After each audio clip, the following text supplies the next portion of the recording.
کیونکہ نہ ہی یہاں کوئی اور کام تھا، صرف فارغ بیٹھ کر اس کمرے کی پہرے داری کرنی تھی۔ ابھی مجھے بیٹھے ہوئے 3 ہی گھنٹے گزرے تھے کہ کمرے میں سے عجیب و غریب آوازیں آنے لگیں۔ میں ان آوازوں کو سن کر کافی پریشان ہو گیا۔ میں نے نیچے بھاگتے ہوئے اس عورت کو بلایا اور کہا کہ اس کمرے میں سے عجیب و غریب آوازیں آ رہی ہیں، تو وہ عورت پھر میری طرف دیکھ کر مسکرانے لگی اور کہنے لگی کہ تمہارا کام صرف پہرہ داری کرنے کا ہے، اس کے علاوہ تمہیں کسی بھی بات پر توجہ دینے کی کوئی ضرورت نہیں ہے۔ میں اس کی بات سن کر خاموش ہو گیا۔ اس طرح اس کمرے میں سے کسی کے چیخنے اور چلانے کی آوازیں آتی۔ میں ان آوازوں کو سن کر پریشان ضرور ہوتا تھا، لیکن میں کچھ بھی نہیں کر سکتا تھا۔ مجھے میرے تینوں وقت کا کھانا وہیں مل جاتا تھا، اور جب میں زیادہ تھک جاتا تو میں اسی راہداری میں چلنے پھرنے لگتا۔ مسلسل بیٹھے رہنے کی وجہ سے میری کمر میں شدید درد بھی ہونا شروع ہو گیا تھا۔ اس عورت نے مجھے 24 گھنٹوں میں صرف 3 گھنٹے سونے کے لیے دیے تھے۔ میں ایک کمرے میں جا کر آرام کر سکتا تھا۔ اس طرح میں 3 گھنٹوں میں اپنی نیند پوری کرنے کی کوشش کرتا۔ میں تو ایک ہفتے کے اندر ہی اس کام سے تھک چکا تھا، لیکن مجھے اپنے گھر کے حالات نظر آتے تھے، اور ان حالات کو دیکھتے ہوئے میں یہ کام کرنے پر مجبور ہو چکا تھا۔ میں نے اپنے گھر سے واپس آتے ہوئے محلے کے 1-2 گھروں میں یہ پیغام دیا تھا کہ وہ میری غیر موجودگی میں میری ماں اور بہن کا خیال رکھیں۔ محلے کی عورتیں میری ماں کا کافی خیال رکھتی تھیں، اور ان میں سے ایک بوڑھی عورت تھی جس کو محلے والے خالہ جی کہتے تھے، اور میں نے ان سے کہا تھا کہ آپ رات کے وقت میری ماں کے پاس اور بہن کے پاس سو جایا کریں۔ تو اس نے کہا تھا کہ بیٹا تمہیں پریشان ہونے کی کوئی ضرورت نہیں ہے، میں تمہاری ماں اور بہن کا خیال رکھوں گی۔ میں 2-3 دفعہ اپنے گھر میں فون کر لیتا تھا، میری ماں مجھے دعائیں دیتی۔ اب میری ماں کی حالت کافی بہتر ہو چکی تھی۔ اس طرح مجھے یہاں نوکری کرتے ہوئے 1 مہینہ گزر چکا تھا، اور میں نے اپنی 1 مہینے کی تنخواہ بھی گھر بھیج دی تھی۔ میں نے اس کمرے میں نہ ہی کسی کو آتے دیکھا اور نہ ہی جاتے دیکھا، اور میں حیران ہوتا تھا کہ جو بھی اس کمرے میں موجود ہوگا تو اس کو کھانے پینے کی چیزیں کب فراہم کی جاتی ہوں گی، اور اس کی ضروریات زندگی کی چیزیں کس طرح پوری کی جاتی ہوں گی۔ ایک دن میں سونے کے لیے لیٹا تو تھوڑی دیر میں میری آنکھ کھل گئی، اور میں نے سمجھا کہ میرے آرام کے 3 گھنٹے پورے ہو چکے ہیں۔ اس لیے میں جلدی سے اپنی ڈیوٹی پر آیا تو دیکھا کہ کمرے کا دروازہ کھلا ہوا ہے، اور میرے اندر تجسس پیدا ہوا کہ میں بھی کمرے کے اندر دیکھوں کہ اس کمرے میں کیا ہے۔ میں نے جب کمرے کے اندر دیکھا تو میں حیران رہ گیا، کیونکہ کمرے کے اندر وہی عورت کھڑی تھی جس نے مجھے اس پہرے داری پر رکھا تھا، اور اس کے سامنے ایک بوڑھی عورت تھی۔ وہ اس بوڑھی عورت کے ہاتھوں کو زنجیر سے باندھ رہی تھی۔ جب میں نے یہ دیکھا تو میں نے اس سے کہا کہ آپ یہ ظلم کیوں کر رہی ہیں؟ اس عورت نے میری طرف دیکھا اور کہا کہ تمہیں اس کمرے میں آنے کی اجازت کس نے دی ہے؟ میں ابھی تمہیں اس نوکری سے فارغ کرتی ہوں۔ میں نے کہا کہ آپ نے مجھے اس نوکری سے فارغ کرنا ہے تو کر دیں، لیکن اس بوڑھی عورت پر ظلم نہ کریں، اور یہ آپ کی کیا لگتی ہے جس کو آپ نے کمرے میں قید کیا ہوا ہے؟ اس عورت نے کہا کہ میں تمہارے کسی بھی سوال کی پابند نہیں ہوں، تم ابھی اس گھر سے جا سکتے ہو۔ اس طرح میں نے اس نوکری کو خیر بات کہہ دیا، کیونکہ میں کسی پہ ظلم ہوتے ہوئے نہیں دیکھ سکتا تھا، اور نہ ہی کسی مظلوم انسان کو کمرے میں قید رکھے ہوئے اس کی نگرانی کر سکتا تھا۔ اس لیے میں گھر واپس آ گیا۔ میری ماں مجھے واپس دیکھ کر بہت خوش ہوئی، کہنے لگیں کہ تمہیں دوسرے شہر کام کرنے کی ضرورت نہیں ہے، ہم تھوڑا بہت کما لیں گے، لیکن میری آنکھوں کے سامنے رہو۔ اس طرح میں نے اپنے شہر میں ہی چھوٹی موٹی نوکری کرنی شروع کر دی۔ ابھی مجھے نوکری کرتے ہوئے کچھ ہی ماہ گزرے تھے کہ ایک دن میں نے دیکھا کہ میرا باپ گھر میں آیا ہے، اور وہ ظاہری حالت سے کافی بوڑھا لگ رہا تھا اور بیمار بھی لگ رہا تھا۔ آتے ساتھ ہی اس نے مجھے گلے لگایا اور میرے آگے ہاتھ جوڑ دیے کہ بیٹا مجھے معاف کر دو، میں نے ساری زندگی تم لوگوں کی ذمہ داری سے منہ پھیرا ہے، لیکن اب مجھے احساس ہو چکا ہے۔ انہوں نے میری ماں سے بھی اور میری بہن سے بھی معافی مانگی۔ میری ماں تو آنسو بہا رہی تھی، اور میرے باپ نے کہا کہ میں اپنی زندگی میں مصروف ہو چکا تھا اور گھر کی ذمہ داریاں پوری نہ کر سکا، اس لیے اب میں چاہتا ہوں کہ میرے کاروبار کو اب میرا بیٹا ہی سنبھالے، کیونکہ اب دوسروں پر میں اعتبار نہیں کر سکتا۔ میں نے اپنے باپ کی بات سنی تو مجھے ان کی بات سن کر شدید دکھ ہوا کہ انہیں اب اتنے عرصے بعد ہماری یاد آئی ہے، اور انہیں اس بات کا علم نہیں کہ ہم نے یہ وقت کیسے گزارا ہے۔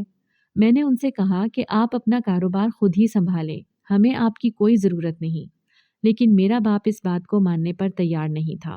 اس نے میری ماں کی کافی منت سماجت کی۔ میری ماں تو میرے باپ کو معافی مانگتے دیکھ کر ہی نرم پڑ چکی تھی، اس لیے انہوں نے کہا کہ تم اپنے باپ کی بات مان لو۔ اس طرح میں نے اپنی ماں کی بات مانتے ہوئے اپنے باپ کے کاروبار کی دیکھ بھال کرنا شروع کر دی۔ میرے باپ کا کاروبار کافی گھاٹے میں تھا۔ میرے باپ نے جب مجھے محنت کرتے ہوئے دیکھا تو کہنے لگا کہ میں نے اتنا عرصہ دوسرے لوگوں پر اعتبار کر کے اپنے کاروبار میں نقصان اٹھایا ہے، اب میری اصل اولاد میرے کاروبار کو بڑھائے گی۔ میرے دن رات محنت کرنے سے کاروبار کے حالات بہتر ہونا شروع ہو گئے اور آہستہ آہستہ ہمارے گھر کے حالات بھی بہتر ہونا شروع ہو گئے۔ میں خدا کا شکر ادا کرتا تھا کہ خدا نے ہمیں آزمائش سے نکال دیا۔ میرے دن رات محنت کرنے سے کاروبار کافی پھیل چکا تھا، اب میں بھی کافی امیر ہو چکا تھا۔ جب میں اپنی گاڑی لے کر گزرتا تو میرے دفتر کے سامنے ایک بوڑھی عورت بیٹھی ہوتی اور جب بھی میں اس کے پاس سے گزرتا تو وہ میرے ہاتھ پر 100 روپیہ رکھ دیتی۔ میں حیران رہ جاتا کہ میں تو کوئی بھکاری نہیں ہوں، نہ ہی میری ظاہری حالت بھکاریوں جیسی ہے، تو پھر یہ میرے ہاتھ پر 100 روپیہ کیوں رکھتی ہے؟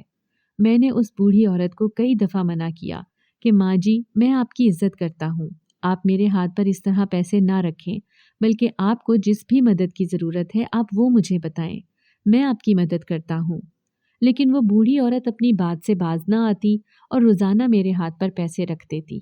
میں چاہتے ہوئے بھی اس بوڑھی عورت سے سخت لہجہ اختیار نہیں کر سکتا تھا۔ ایک دن میں نے اس بوڑھی عورت سے کہا کہ میں آپ کی بہت عزت کرتا ہوں، آپ یہ کام نہ کریں، تو اس بوڑھی عورت نے اپنی جیب سے ایک چیز نکالی اور اس نے جو چیز نکالی میں اس کو دیکھ کر حیران رہ گیا، کیونکہ اس نے اپنی جیب میں سے اس عورت کی تصویر نکالی جس عورت کے گھر میں کام کے لیے گیا تھا۔ اس عورت نے مجھے کمرے کی پہرہ داری کرنے کا کام سونپا تھا۔ میں نے اس بوڑھی عورت سے کہا کہ اس عورت کا آپ سے کیا تعلق ہے؟ تو اس نے کہا کہ یہ عورت میری بہو تھی، میرا بیٹا وفات پا چکا تھا اور اس نے ساری جائیداد میرے نام کر دی تھی، کیونکہ اس کی بیوی ایک لالچی عورت تھی۔ جب اس کو یہ پتہ چلا کہ میرا بیٹا ساری جائیداد میرے نام کر چکا ہے تو اس عورت نے مجھے قید کر دیا اور وہ مجھ پر ظلم و ستم کرنے لگی۔ اس نے کئی دفعہ مجھ سے جائیداد کے کاغذات پر دستخط کروانے کی کوشش کی، لیکن ہر دفعہ میں اس بات سے انکار کر دیتی تھی، اور اس نے مجھے کمرے میں قید کر دیا اور تمہیں میری پہرہ داری کرنے کے لیے کہا۔ لیکن جس دن تم نے مجھے دیکھ لیا تھا اور میری بہو سے کہا تھا کہ وہ مجھ پر ظلم و ستم نہ کریں، تب میں نے موقع غنیمت جانتے ہوئے اپنی بہو کو دھکا دیا تھا، جس کی وجہ سے اس کا سر دیوار کے ساتھ لگ کر پھٹ چکا تھا۔ میں اسی موقع کو غنیمت جانتے ہوئے اس گھر سے نکل آئی تھی، اور میں تب سے تمہیں ڈھونڈ رہی تھی کہ تمہاری وجہ سے ہی میں اس گھر سے نکل سکی ہوں۔ جب اس بوڑھی عورت نے یہ بات بتائی تو میں حیران رہ گیا، اور میں نے اس بوڑھی عورت کو اپنی کار میں بٹھایا اور اسے اپنے گھر لے آیا۔ گھر آ کر میں نے اپنی ماں کو ساری بات بتائی۔ میری ماں یہ ساری بات سن کر شدید پریشان ہوئی۔ اس کے بعد میں نے اس بوڑھی عورت کو اپنے گھر میں رکھا، اس کی ہر ضروریات کا خیال رکھا، اور اس نے کہا کہ میرے بیٹے کی اتنی جائیداد ہے، میں اسے اپنی لالچی بہو کے حوالے نہیں کروں گی، اس لیے تم ہی اس جائیداد کی دیکھ بھال کرو۔ میں نے کہا کہ آپ اس جائیداد کو کسی فلاحی ادارے کو دے دیں تاکہ اس سے کئی لوگوں کا بھلا ہو جائے۔ اس طرح انہوں نے میری بات مانتے ہوئے اس جائیداد کو فلاحی ادارے میں دے دیا اور خود ہمارے ساتھ رہنے لگی۔ میں نے اس کی سگی ماؤں جیسی خدمت کی اور اس کی ضروریات کا خیال رکھا۔ اس کے بعد اس کی بہو اسے ڈھونڈتے ہوئے ہمارے گھر تک آئی۔ اس نے ہم سے کافی گالم گلوچ کی، لیکن اب اس کے ہاتھ میں کچھ بھی نہیں تھا، کیونکہ ساری جائیداد وہ بوڑھی عورت فلاحی اداروں کو دے چکی تھی۔ اس طرح وہ عورت دھمکیاں دیتے ہوئے واپس چلی گئی، لیکن اب میری بھی کافی جان پہچان ہو چکی تھی، اور میں نے اسے کہا تھا کہ اگر تم ہمیں نقصان پہنچانے کی کوشش کرو گی تو میں اس کے خلاف کارروائی کروں گا۔ اس طرح وہ بھی مجھ سے کافی ڈر چکی تھی۔ اس کے بعد اس نے ہماری طرف مڑ کر بھی نہیں دیکھا، لیکن میں اپنی زندگی مطمئن طریقے سے گزار رہا ہوں۔